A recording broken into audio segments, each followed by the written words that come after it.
Over tea, the two were able to catch up and reminisce about the old times. Officer Rickman was the younger brother of Eddie Rickman.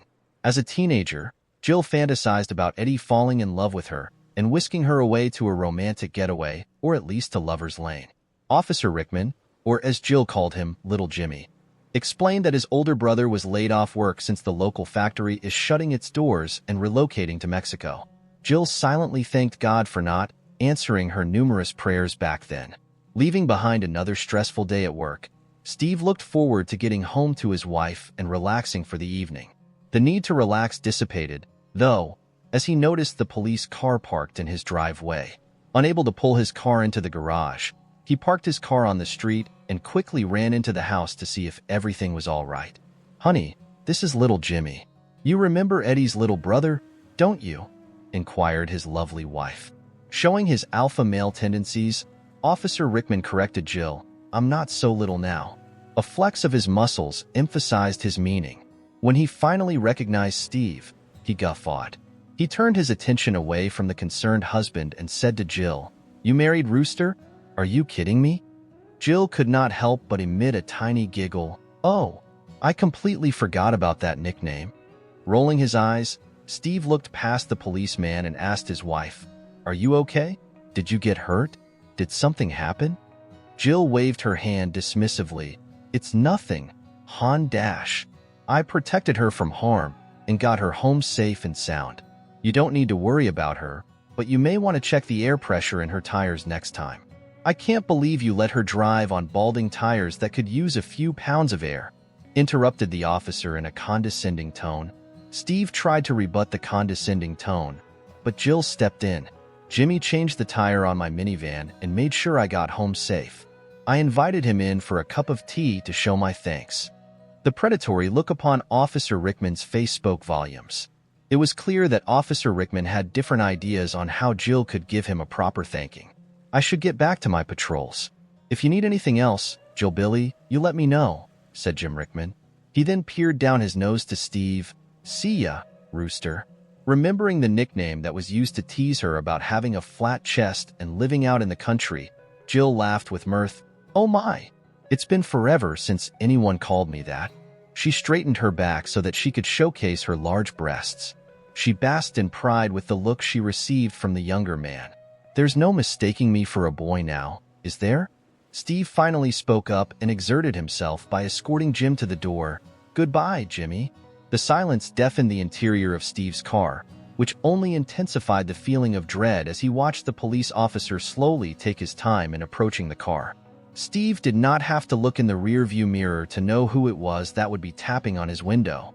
Fate already determined the worst-case scenario for him and deemed it necessary to inflict it upon him.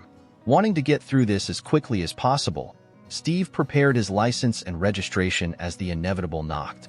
"Where's the fire, Chief?" questioned the arrogant, familiar voice. "I hope you're laughing your ass off." Steve stared up to the ceiling before offering up his license and registration. "Jimmy, the hospital's network is down. I don't have time to BF around." Officer Rickman shook his head with a condescending glance. "Rooster, that doesn't exclude you from obeying the traffic laws of this fine city. Do you even know why I pulled you over? Because you're in a hole who gets off on being such a P?"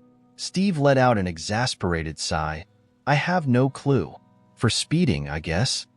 "Whoa, what's up with the attitude, Rooster? You just need to cool your jets. I'm trying to help you, so you don't kill someone tonight. We already had one accident tonight just outside of town.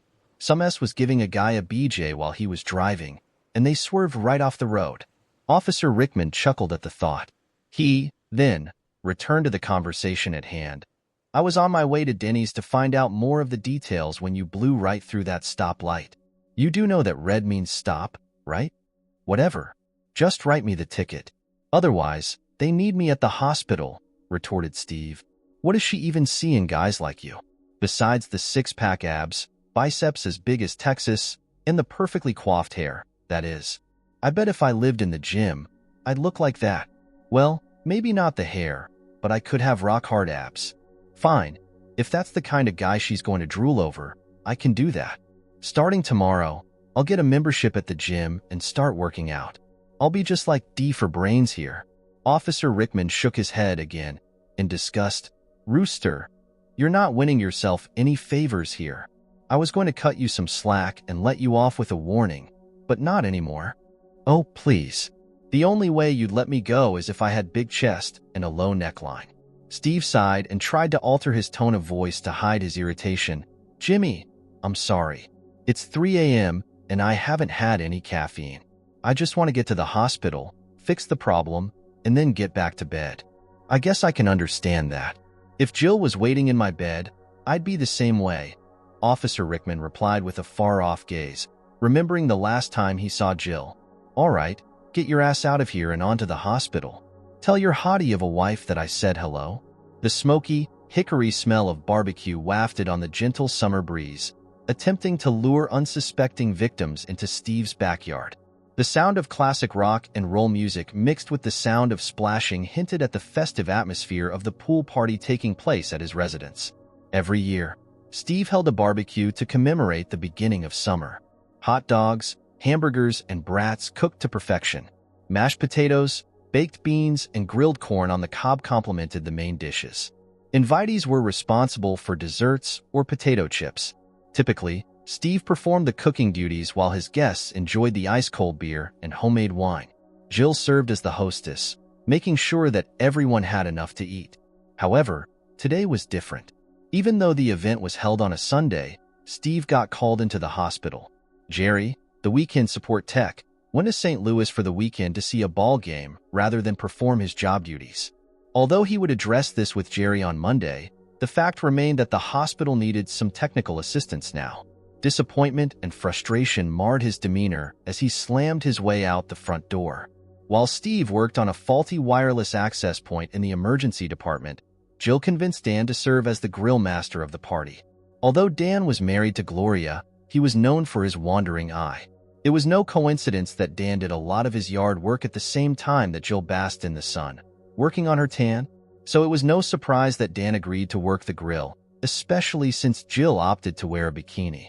A transparent sarong wrapped around her waist and offered a mild sense of propriety, decorum, and modesty.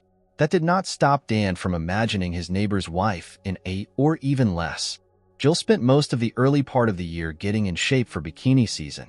She worked off the cellulite and the paunch around her belly. Fortunately, she maintained the extra weight in her chest and did not lose the curvature of her hips and rear. Many of the men at the party noticed her hard work. Some of the women noticed as well, though their looks were more of jealousy rather than filled with lust. The more aggressive vultures lingered around the bikini-clad housewife, offering to do some heavy lifting to show off their machismo. One such vulture was the police officer, Jimmy Rickman. Being in a playful mood, he grabbed Jill by the arms and threatened to push her into the pool.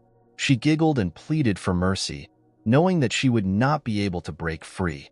She leaned her body back into Jimmy's body in an effort to stop his pushing motion. This was Jimmy's strategy all along. He could feel the soft swell of the woman's ass against his crotch, and he was sure that she could feel he was hiding in his swim trunks. However, he was not going to let this woman win the battle. With one strong step forward, he shoved Jill into the pool. It was every man's fantasy. Jimmy is the only one that can say he made her soaking wet, though maybe not in the manner that their perverted minds intended. Unbeknownst to Jimmy and Jill, Steve returned just in time to see his wife laughing and pushing her scantily clad body against the chiseled physique of the police officer. He heard her squeal as she prepared herself for the chilly temperatures of the swimming pool. He observed the sarong fall away from her body as she dove underwater. He noticed the hungry stares of the men attending the party as his wife climbed out of the pool, with their eyes glued to her ass. The fact that he was married to a beautiful woman and could turn the heads of the men around her gave Steve a sense of pride. Reaching for a towel, Jill greeted her husband. "Hi, honey. People are saying that this is the best barbecue by far." She beamed with pride, allowing her smile to grow from ear to ear. She did not recognize the look on her husband's face as one of concern. Was it the best because he was not there? The fluorescent lighting of the hospital's waiting room made everything look pristine and unnaturally bright. The waiting room is supposed to be welcoming and comforting to those in pain, knowing that there is relief just a few feet away in one of the exam rooms. However, Steve was not a patient. There was no solace, no comfort, and no cure for what ailed him.